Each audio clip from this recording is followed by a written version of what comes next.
Hello, hello, hello, everybody. Judas Black here tonight. This is Talks with Judas, Wrestling with Bros, going live here shortly with Chris Mercer, an exclusive with Chris Mercer, here coming on shortly.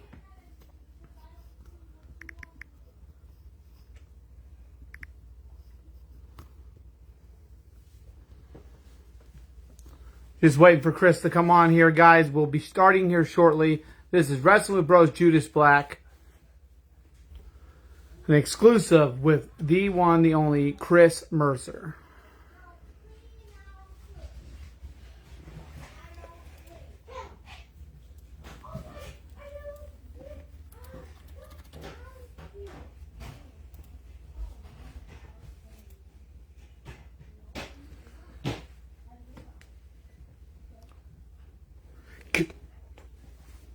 This is an exclusive with Judas Black, Wrestling with Bros. Just wait on Chris Mercer to come on as we discuss Chris Mercer.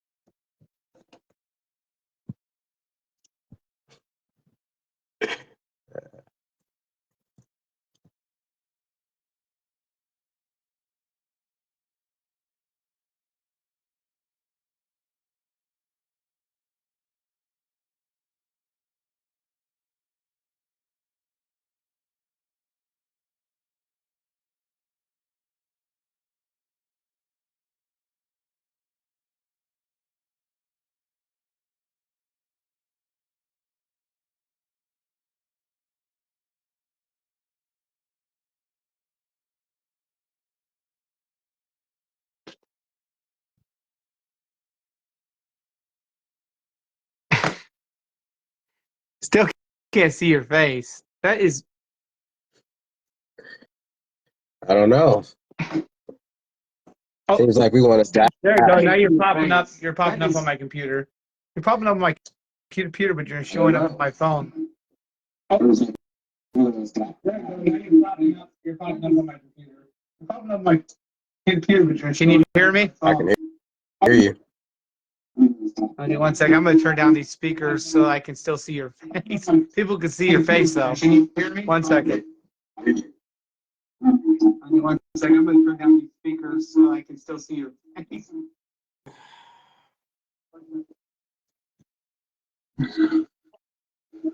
All right, we have the one, the only Chris Mercer on the screen. How you doing tonight, Chris? I'm doing well, brother. I can't complain. All right. So tonight, man, just kind of want to dig in. This is your official first time on the podcast. We've had you on before just to kind of talk some, business with MCW. But For those who don't know you, why don't you go ahead and introduce yourself, let them know who you are, and kind of where you got your start in things, man. You want me to travel back that far and dig into it that deep? Dig into We got some time. Do it a little bit for me. You don't have to do a ton. Just dig in a little bit for me. Well, the title says it all. I'm Chris the Wildcard Mercer.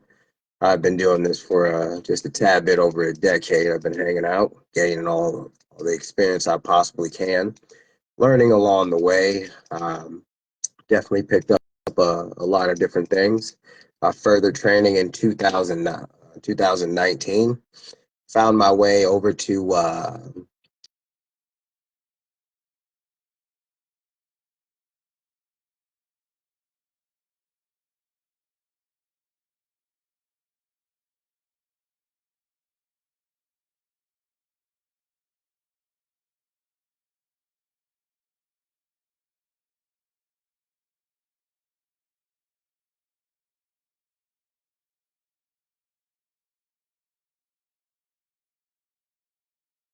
I wear more than one hat. I do more than just active wrestling.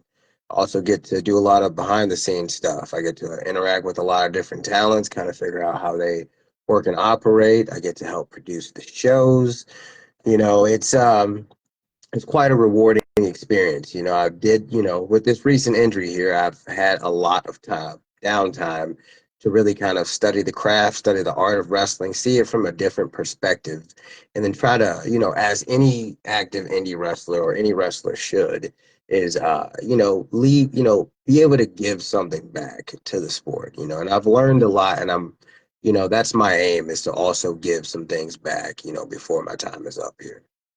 Yeah, I think Oh, that should you're be able to absolutely go. correct. Yeah, absolutely correct. Being able to give back to the business, after you've spent a lot of time in it, is definitely very rewarding. And and when you spend time off because of an injury, yeah, definitely that can on.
uh, since being injured, but I definitely have had time around the ring to kind of get a little bit back into things, kind of, pick up some of those steps that I lost along the way.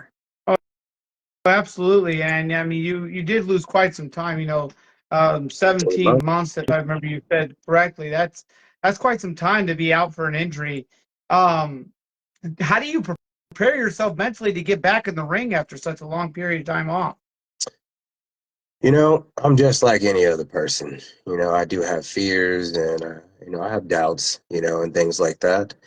Um, as far as preparation, all I've had is time. I've had time to sit here. I've had time to sit and think. I've had time to sit here and reflect on so many different things, take a look back, take a look forward. Also, take a minute to stand still and see exactly where I am and where I'm trying to go. And that plays a key factor in the next coming show, because all I am is driven on what comes next. And Yeah. the question is, what does come next? And that's a fair question, because You never know. You never know, man. Hey, what comes next is everybody's guess. anything can happen. Um, I mean, go ahead. so what were you gonna say, brother? I'm good. I'm just listening. Okay. Um, so what is a typical I guess a typical day like in the life, both inside and outside the wrestling world for you? Outside the wrestling world, I play, a little bit of a different role. I did just get promoted here recently. I Yeah. been working at the hospital here in Iowa City. You know what I'm saying? Keep it gangster. You know. There you go. Been doing that for the last 3 years, and hard work pays off. Even despite the injury, they were able to be very flexible and accommodatable with the needs that I had at the particular time, and they were able to create a position for me, which helped me further myself at my job. So I spent about 9 months off of my feet while I recovered, but still actively being a part of my job and still being responsible there. And here in the last few weeks, I was able to grab a promotion due to that hard work and the hard work that I've been putting in for some time, and I've been rewarded for that. And the only real thing I can say about that is that I'm blessed, and I'm a big guy on faith. My religion is exceptionally important to me. And Yeah. I honestly believe that, none of the things that I do or have done or will do, aren't possible without God's way, without God leading me there. So Yeah. I hang tightly on it. 100% agree on that. I 100% agree on that. Having a strong faith in what you believe in, and knowing what you're chasing after, and living your daily life expectations by, it's a very important thing. So, how do you prepare yourself mentally for a big match?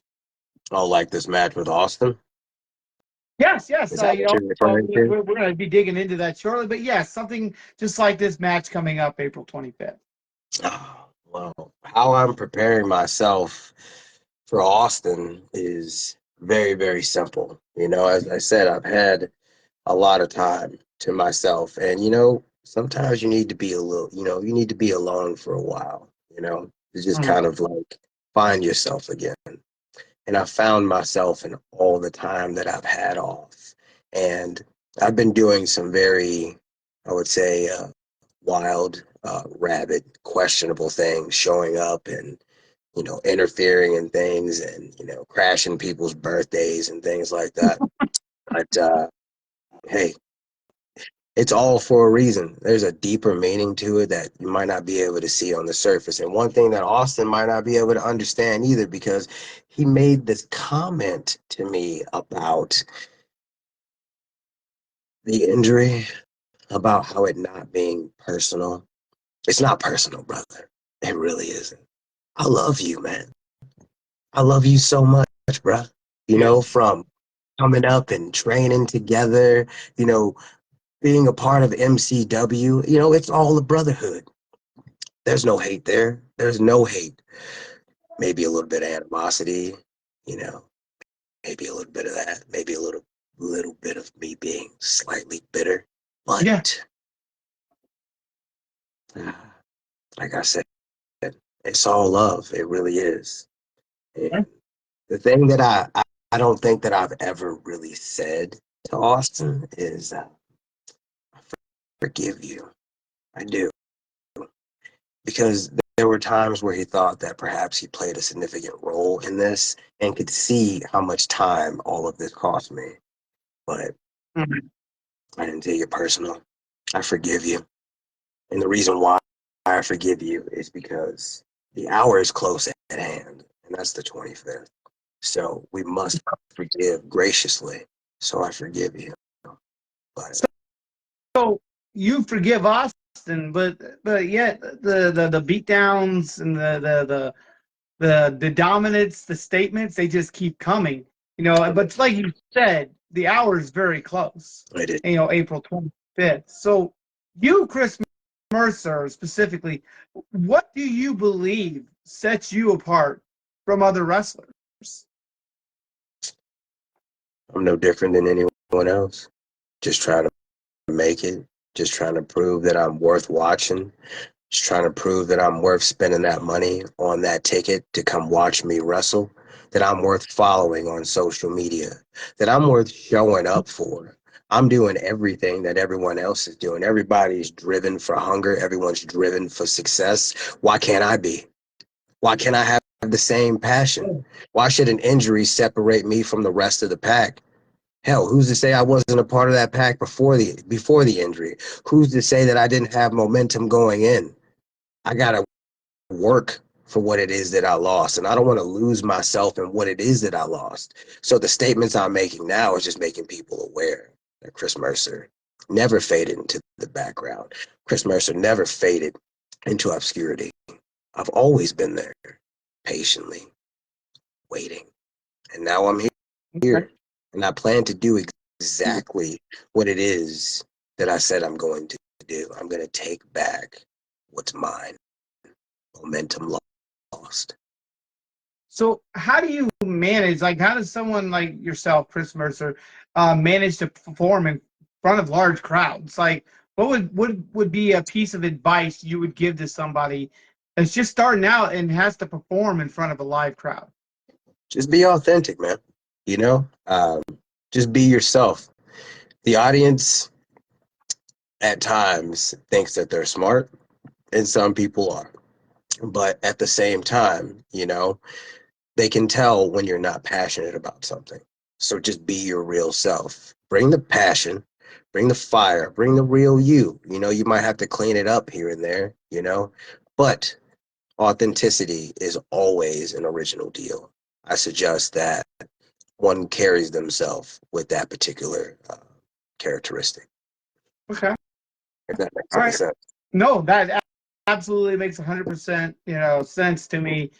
Just be authentic, be yourself, but be authentic, be something that people aren't expecting. Um, so what who are some of your biggest role models and influences in the wrestling business? Or who has been in the wrestling business? Well, I mean, are we talking about guys on the who are currently working the independent scene? Are we talking about wrestling as a whole? Just wrestling as a whole, man. I mean, people that are on the circuit currently, people that have been in the wrestling business and have retired or long since been gone. Yeah, Just people that really gave you that. This is what I want to do. I'm Chris Mercer. This person's ideas, their influences, is what made me want to be who I am today. gotcha. Well, I've always had wrestling as a passion in my heart from like such a like an early age. So it's always been something that's there. From that first exposure, I just gravitated towards that. It was definitely a magnet attraction for me. Um, I've definitely had my favorites growing up. You know, Triple H was definitely my number one guy for a while. I mean, yeah, this is probably my number one guy. Like everyone likes to cheer the good guy. Everyone likes to get hype. Everyone's a John Cena fan or a Hulk Hogan, you know, a Hulkamaniac. You know, people want to cheer for the good guy, but you know, sometimes the bad guy is what gives you a reason to cheer for the good guy. Because if he wasn't bad, would there be any reason to cheer for that guy? I mean, you'd find a reason. You definitely would. You'd pick something and you'd say, "Oh, I like this about this guy," right? Yep. But no one really gives the heel as much credit as they possibly should, you know, because it's the heel's job to keep the baby face looking good, you know. Otherwise, you're just getting beat up by a bad guy, right? You Yes. know.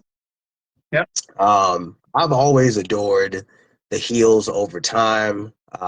Triple H, even though he's the type of guy that, you know, hate him so much, like it's a love to hate him. Like you hate this guy so much that that he's starting to kind of grow on you a bit, you know. Um, you know, and this is something that's synonymous with a lot of different guys who have, you know, either been heel or face like Randy Orton. Randy Orton, I think we can all agree that Randy Orton is one of those guys that, regardless of his attitude and stature at the time, whether he be a guy that we're going to go out there and he's going to, you know, get us to go nuts and whatever else, or he's in his own mode, his own zone, being the Viper, right? Yes. Regardless of that, we love that persona. Yes. That 2009 Randy Orton, come on, man. Can't get no better than that. I Yeah. swear. You know, I even like guys like JBL. Uh, let's see, uh, Eddie Guerrero as a heel. You know, I like him as well. It's just um, I've I've grown up watching wrestling since like the mid '90s, Okay. so I got a lot of exposure from a lot of guys, and I've watched a lot of wrestling over time. I'm very big on kind of the old school type of aspect. I really love old school chain wrestling with guys like Dean Malenko, Chris Benoit, Chris Jericho, Ultimo Dragon, William Regal. Uh, gosh, let's see. I mean, even some of the guys back in like the late '90s that were kind of just, mid card talent. You know, guys like Val Venus, guys like Jeff Jarrett. You know, that old school technical style that was, you know, that carried the pace of, let's see, you know, like the feeling out portion. And then we're starting to pick up steam. We get the gas, and then we're taking it home with these elaborate finishes and stuff. Nowadays, everybody wants to fight forever and, you know, do some nonsensical things at times, you know, and it kind of really creates a, you know, an imbalance. And there's different fans on the spectrum when it comes with that, because some people like today's new age wrestling, some people prefer old school wrestling. I like a little bit of both. I like things of the past because I feel like they help guide us towards where we're at currently in the present, and I like watching new guys of today because the creativity, you know, is refreshed again and again. You know, I like guys like um Bounty Keith. I'm a big fan of his work. I really Absolutely. like what he does. I like his versatile style and mixing it up. I like guys like Will Ospreay. You know, Yep. I think he's got a very large fan base. Mhm. Um, let's see here. Um, Bandito, you know, I like him as well. You know, and I can't really name a lot of guys off top, you know, the new generation here, but there is a lot of new talent who are very interesting to watch. So I do catch a lot of that too. I catch as much as I can, but I spend a lot of my time watching wrestling from probably those like mid 2000s, you know, like maybe 1999 to like, I don't know, maybe like 2012 or something like that. You know, I like that kind of era where there was Raw, there was SmackDown, Yep. like the Silver Fist era, the Ruthless Aggression. You know, the whole transition from WWF to you know WWE. Like I feel like that was some of the most entertaining years of wrestling and all those different styles and all those different talents that were you know included in that time frame. That was very interesting for me to watch.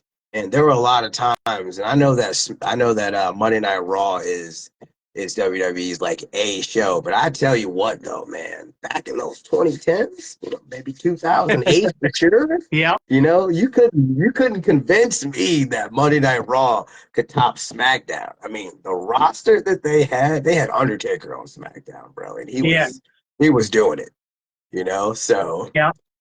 you had John Cena. Boy, you had an array of talent. I mean, a lot of guys get lost in the shuffle. Like even guys like Gregory Helms, Billy Kidman, Jamie Yep. Noble. These guys are. They might seem like small micro talent to some people because they're not 6 foot guys. They're not Seth Rollins. You know, they're not John Moxley. You know, they're not. You know, the guys of today. But these Yeah. guys have a lot of talent to provide, you know, and you know, you watch some of the tape and you watch all the little things they do, and I'm telling you, you can pick up a lot of pointers, you know. Yeah. And one of the things I'll credit a lot is I watched a lot of WCW before in those good years, those that early '90s to about '98, maybe '99, probably at its peak during those times. But you know, when we get closer towards 2001 in the fall of WCW, it is not worth watching. Yeah. I'll tell you that. Yeah. But Yeah. a lot of growth. WWE kind of went through a little bit of a slump that people weren't too interested in paying attention to. It just kind of got like the same thing over and over. But you know, now kind of leads me to my next question. Yep. What's your thoughts on the evolving landscape of wrestling today? I mean, you know, we've got things happening like WWE partnering up with TNA and AEW. We've got all these different uh, promotions, you know, in the indie circuits, just like MCW. But what's your thoughts on this evolving landscape with the wrestling world? So in order for a product to get better, it has to evolve. That is Yep. the truth of it.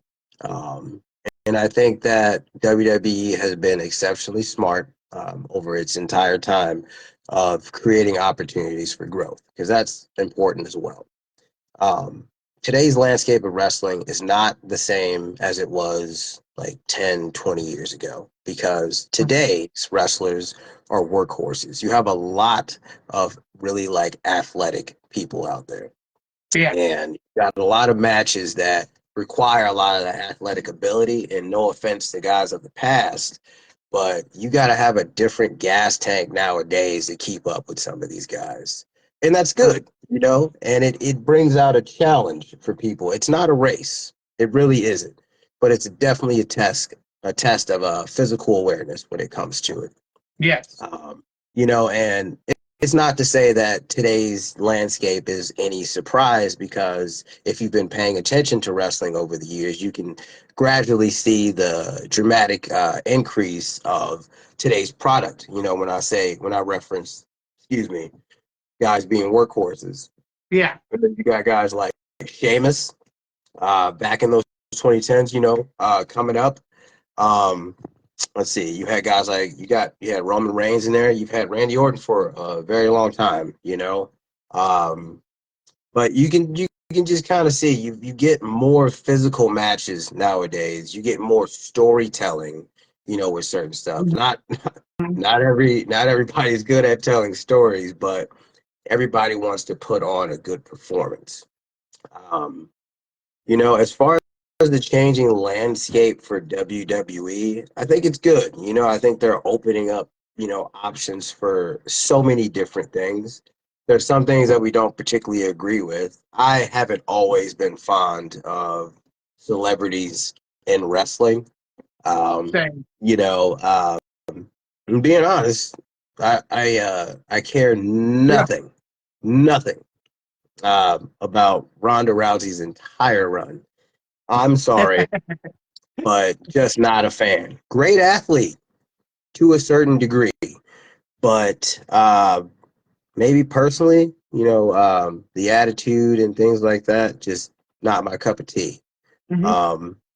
There's been, but she's not the only person that's been in wrestling. There other celebrities that have been in there. I mean, currently we have Logan Paul, and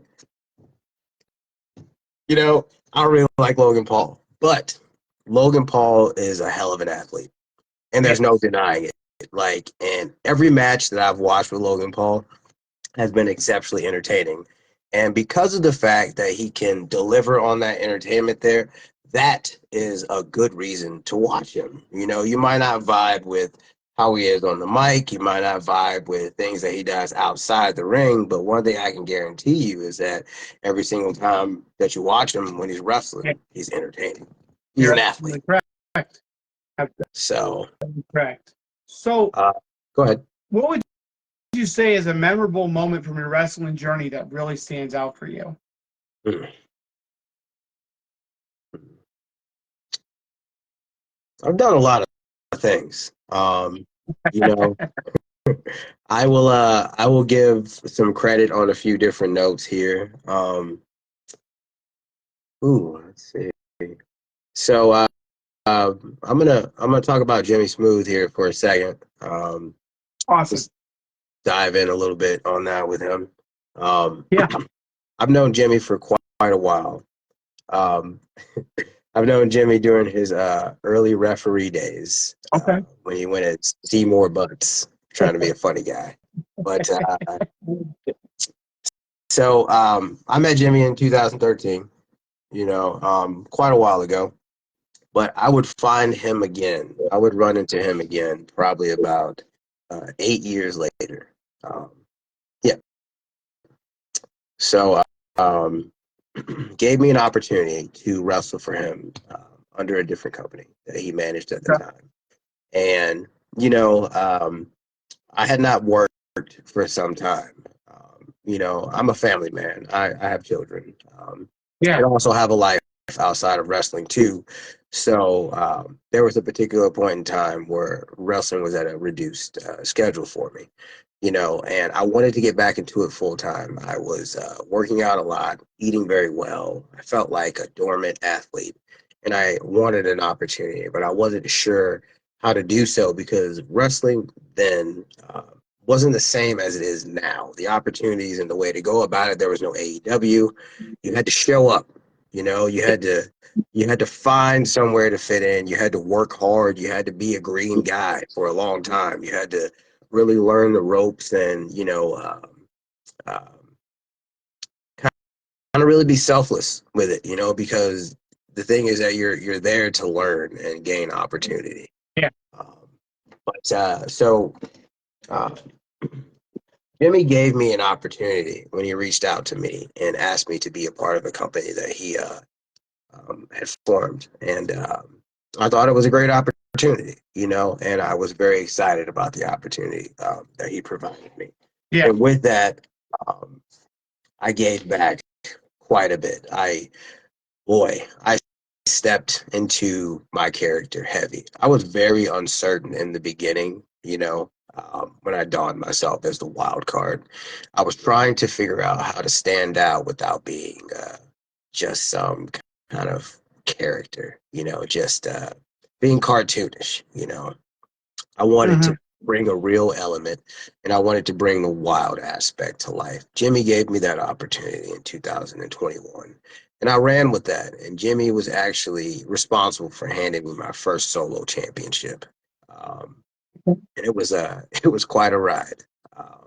I worked my way up to that. It wasn't handed to me. He did put me in mind earlier on, but I had to prove to him that I was worthy of that opportunity. So Yeah. I had never been gifted the chance to be the first wrestler to hold a brand new championship. So that's kind of a special thing. You can Absolutely. be egotistic about it if you like, um, but at the same time, humility should always follow. And it was a very good moment for me, and I was able to work with a good caliber of superstars, and I was able to kind of really fall into my character a lot with that opportunity. And I thought I made the best of it, and I think that he did too. And he told me he was very proud of the work that I've been putting in, and that ultimately led me up to uh, meeting a lot of superstars of today, and that includes Austin as well, because I would meet Mhm. him encountering Jimmy again. So that was a humbling opportunity for me there. Um, Okay. and No, absolutely. So, what I'd like to say though is like before we, dig deep into what everybody has really tuned in here for tonight, Mhm. I do want to ask you about a couple WrestleMania matches that are Yeah, um, coming up this weekend. Actually, the you Easter want weekend, my which is weird to perspective? say that they scheduled it. They scheduled this on Easter weekend. Yeah. Um, but the first one I'd like to talk to you about is actually one of my favorites. I followed him since he debuted in 2002. John Cena turning heel and facing Cody Rhodes for the Undisputed Championship. What's your thoughts on that, and how do you think that match is going to end up going? You know, I think that deep down inside, we're all John Cena fans. Like, hard to hate him. You can hate what he does, you can hate his character, but as a human being, he's got a gravitational pull. Yeah, And I've been watching Cena since 2002, so I've been there the entire ride. Yeah, I'm old as fuck right now. yeah, So I've been watching this for some 20 odd years. Um, I think one of John Cena's biggest things is he's able to be exceptionally passionate, and still the ability to surprise and his ability to adapt, which is fantastic. I am like ecstatic about the fact that he'll be doing this for the WWE Championship. And I think this run that he's doing, I think this is great. Like, I'm all for the heel persona. So I was all for the heel turn, and I was all for the very first statements that he made post heel turn, like when he showed up on Raw and he cut that promo. I thought it was solid. Less is more. I've been saying this for like the last week or so. Less is more, because John's not overanalyzing anything. John's not throwing too much that anyone can't pick up. And I feel like he's leading us to something pretty powerful, because you got to realize that this is John Cena's farewell tour, and yes, we're only in the fourth month of this. Still got to make it to December. So it's exceptionally intriguing to see what we can get. And then WrestleMania is always that wild card, right? You know what yep, I mean? Like, anything can happen. Also with the Raw after WrestleMania, anything can happen as well. I'm a big Cody Rhodes fan as well, because Cody Rhodes has that same energy as John Cena. Not quite the muscular, you know, speed hype, but it's the personality behind his character that draws you into him as well. And when you got two people like that together, man, it's like I wouldn't stack it and say it's like, Rock and Hogan, because that'll always be set apart as its own thing. But we're definitely gonna get some heavy reactions off of this, man. And seeing Cena walk into WrestleMania as a heel, come on, man. Come on, who doesn't? Who hasn't wanted to see this for so long? absolutely. You You're know? absolutely correct. And you have probably like the most white hot baby face right now Yep. in Cody Rhodes. Like, Yes. like again, I said super hard. I'll say how it's super hard for you to genuinely dislike John Cena. And I feel like Yep. Cody Rhodes is the same way. Just Cody Rhodes is like Captain America of WWE. Like, who hates Captain America? And if you hate Exactly. Captain Nobody America, does. why? If you got a problem with John Cena, if you got a problem with Cody Rhodes, if you dislike Captain America, I don't feel like the problem is with them. I feel like the problem is with you. Like, what's your deal? What's your malfunction? Yeah. This is Yeah. great, bro. Like, I cannot wait for night 2. Unfortunately, they're gonna make us wait like 9 hours to get to the point because both nights I heard combined are like 18 hours, which is crazy. That's Yeah. crazy. Like, I Yes. remember when WrestleMania used to be 3 hours tops. Yep. Man, now we're watching this the entire work shift. 8-9 hours. I can go to work and just do this while Yep. watching WrestleMania and get paid. So So the other match that I kind of wanted to get your opinion on, and it's kind of an odd situation here. You got CM Punk talking about the favor that Paul Heyman owes him. Paul Heyman's supposed to be the advisor, the to the tribal chief, the wise man. And then you've got the wild card, Seth freaking Rollins, I like that. now saying that Paul owes him a favor, but he doesn't really want that favor. What's your thought on this match, and who do you think is going to pick up the victory in this triple threat, especially with Paul Heyman kind of being array right now, astray in this match? He's not even sure which way to go. Okay, well, let's just call Paul Heyman what Paul Heyman is. Number one, I'm gonna tell you that Paul Heyman is like the greatest wrestler. Like, in my opinion, today's greatest wrestling manager.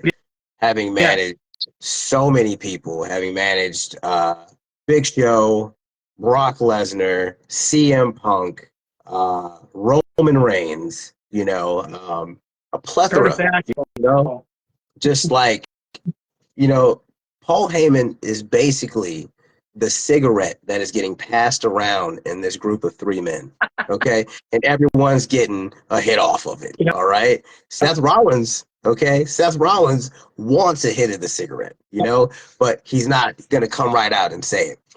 My personal opinion is with these 3 guys going in, because you got to look at CM Punk's history with Paul Heyman, which is beautiful, by the way. Yeah. We shall not forget 434 days as WWE champion. Like,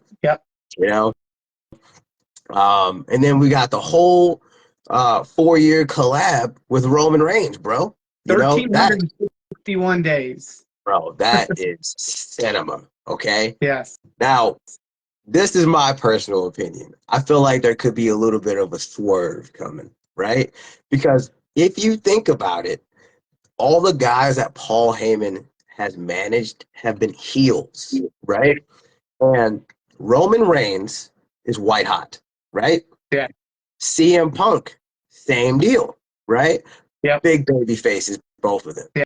But between these 3 men, between Roman, between CM Punk, between Seth, who arguably right now looks like the most heel? Seth. That would be Seth Rollins. Seth freaking Rollins. That's there's everybody. We've all been predicting. We think it's going to be Seth. I mean, why not? Why not? Like, let's not forget the heist of the century. Like, why not? Why not be a Paul Heyman guy? When you're a Paul Heyman guy, it works out. I mean, didn't work out that well for Curtis Axel, but whatever. Hey, he was an Intercontinental Champion under Paul Heyman. Yeah, but I mean that didn't lead anywhere promising. Except for a reputation for being the longest running guy in the Royal Rumble. Are we still doing that? Is he still in that? Did he get eliminated yet? Because I remember that was something he was definitely boasting. But yeah, also we shall not forget about Cesaro for the shortest period of time. Yep. King of Swing. Get that out of here. Yep. Get it out of here, bro. Get it out of here. So, but yeah, man, I hope for something interesting. Like, I mean, what does I am dying. I'm a Roman Reigns fan, but I am dying for a Seth freaking Rollins Paul Heyman team up. I'm sorry, but It, that's what I want to happen. it has to. Like Yeah. it, I feel like as Seth said, it's what's best for business. Like I love Roman. I love fucking Roman Reigns, bro. That I am such a Roman Reigns mark.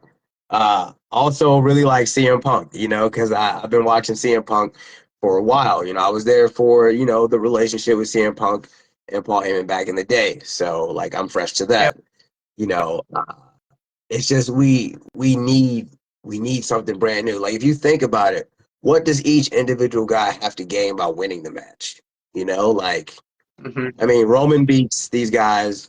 What is he going to do? He's going to go back to being himself, and he might quest for the WWE Championship again. Depending on who's the champion. Yeah. If CM Punk wins, right? And I'm not, calling any type of age shots here, but Phil, how many more years we got, homie? I'm gonna need you to capture one of these crowns and hold it for a minute. Maybe try to beat the 434. We know that might not be possible, but I believe in Well, as you. you So, said yourself, you said it yourself. The same thing John Cena said. what's It's what's best for up? business. Seth freaking Rollins. It's what's best for business. Right before John Cena became a heel, it's what's best for business. Yeah, So it's very, very, very possible that's what we see happen at WrestleMania. And for a lot of people, it may be a shock, but for us that knows and we can just foresee it, yeah. it's not going to be a shocker. Like, I mean, come on, man. When Seth Rollins turned heel on all of us, right? Yep. Did that not create like the best version of Seth Rollins right after that? Like, Yes, it did. did not everyone jump on the Seth Rollins Mark train? I was Yep. on it. I was on it. Like the authority Seth Rollins, the Yes. WWE Championship, heist of the century, Yep. like all of it, bro. Like um, before the knee injury, coming back from the knee injury, like Seth had to separate himself from like the biggest group at that time, being the Shield, to individualize himself and become the guy that we like today. I feel like had he not done that, had he not had some sort of direction, like you know, it gets stale. The Shield would have definitely fallen like any other boy band group. Somebody in the group is exceptionally talented. Somebody's the Justin Timberlake of the NSYNC. You know what I mean? Like somebody's gonna go on and do some great things while the other guys, hey, wait, weren't you in that boy band group back in the day? Yeah, that was me. Oh, okay. Tell Justin I said hi. You know what I mean? Like, why? Seth wants to be Justin Timberlake of the situation. So, therefore, he called his shot and did it. Like, but, you might ask yourself, why? Like, why do we need? Why not? Why couldn't we get a revamped Seth Rollins? We've been watching him burn it down for a while, and then he was the Messiah, which don't do that again. Um, No. and then, we started watching him parade around, right, wearing these extravagant outfits. And dude, some of those shits were so creative. Like the gear, everything. Like I loved it. I was like, man, what the hell does he have on? And then, Everybody's you like get that immediate wearing red reaction. gloves. Right. You're wearing Becky Lynch's clothes, bro. Um, you know, you come out, you see him, but he goes out there and his performance is what steals the show. He might be wearing orange and purple and red pants, right? Yep. But hey, I just concentrated on how crazy, he is, and how athletic and how entertaining he is. That's what pulls you in. And I feel like, we can revigorate that. We can definitely get a new version of Rollins. He was the world heavyweight champion for a while, and that was a good run, but Seth might be starting to feel like he's getting stale. Not in my mind, because even without the championship, he's been putting on some stellar matches. But hey, how can we further on this? How can we put back the spark lost? Paul Heyman can put it there. Absolutely. You're absolutely correct. Very well said. And now I would like to, before we call it a night, we've talked a lot about Chris Mercer. We've talked a lot about WWE. We've talked about a lot about wrestling in general. You Yeah. know, but April 25th, we have a street fight between Chris Mercer and Austin Michael Baldridge, AMB, to kind of curve down this rivalry that has been brewing and going on for quite some time due to an injury you received that put you on the shelf for 17 months. Something that you said at the last show, and I kind of want to dig into it a little bit, was man can't tame what God wishes to be wild. What does that exactly mean to you in your heart? Well, God makes everything and everyone different. Yes. God makes a wolf a wolf. God makes Yes. a shark for a reason. Yeah. God made me the way that I am because he made me in his image. And it's really going to be no confusion come next Saturday. Because what's really going to happen is I'm going to beat Austin's ass. But I'm not doing it out of spite. I'm not doing it out of hate. It's none of that. It's love, really. Like I said in the beginning, I love you, dog, but you in my way. I've watched you for a year and a half, and I'm done watching, Austin. That's what I'm done doing. And what's right in front of me is everything that I wanted. I can see it, and I have seen it while healing. But you're standing in my way. And I'm going to move you come the 25th of April. There's going to be no question about it. There's going to be no talking. There's going to be no bickering, no bitching, none of that. Straight to the point.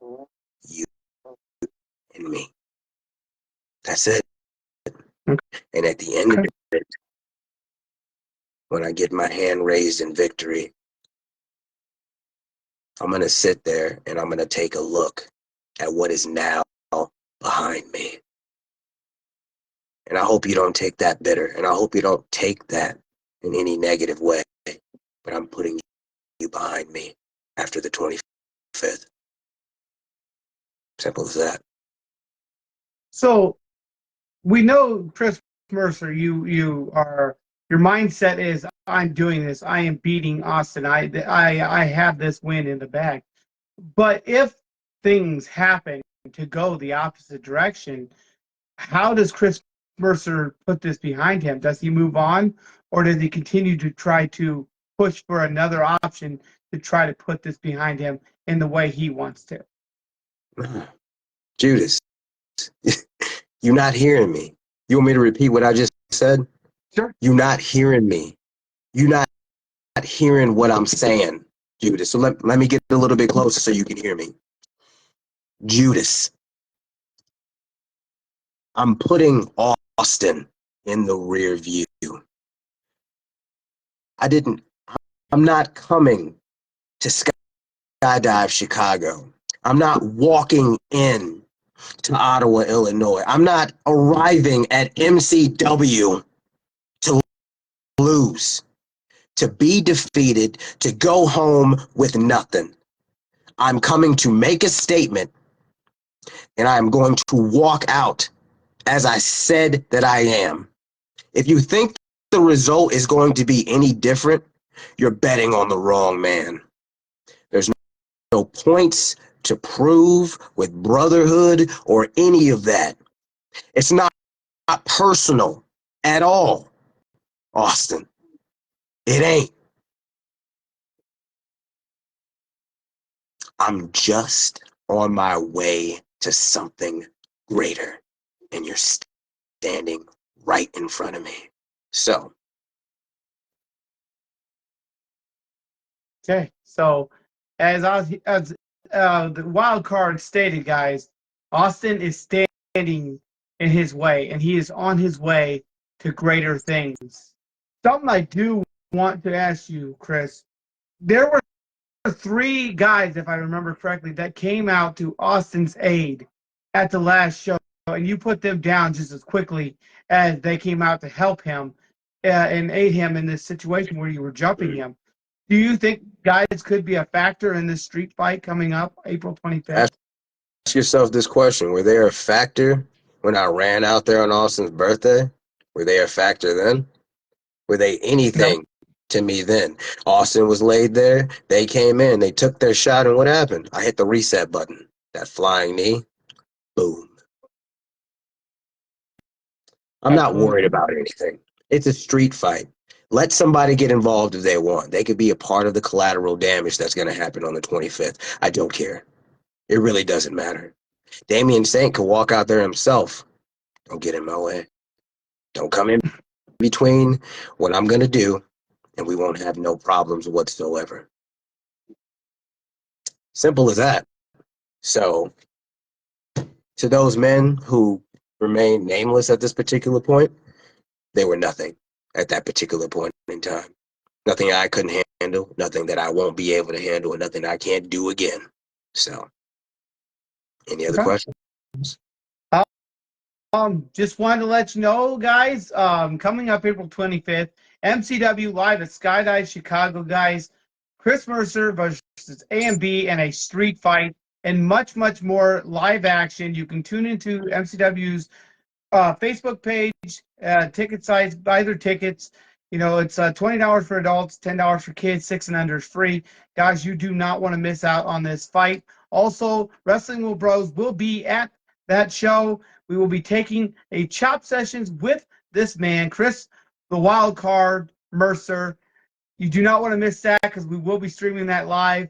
I told Big Baby Chris, he thought FXB's chops were hard. Oh, boy, I'm going to put some lightning in your chest. I'm telling you. So we appreciate you Might be the coming last on tonight, episode. man. Is there anything else you would like to say to Austin before we close out? Absolutely. And you might have to dive into Google for this one because I'm not going to translate it for you. But my brother, I just want to look you in your eyes and I just want to say this because after this, I'll still love you, brother. I will. You'll still be my man. I'll still keep you in my heart. But I'm going to say it like this. The sunset is beautiful, isn't it? Yes, it Google is. that. Look that up. You'll get Okay. All right. All right, guys. Well, you know, this has been the first official episode, Wrestling with Bros, Talks with Judas, exclusive with the wild card, Chris Mercer. Chris, you want to say goodnight? Have a good night. I'll see you on guys. the 25th. This is Judas Black. We will see you on the 25th. And don't forget, Friday, we tune in with Oscar Miguel Rodriguez as we talk more about the show coming up April 25th. We love you guys. Have a great night.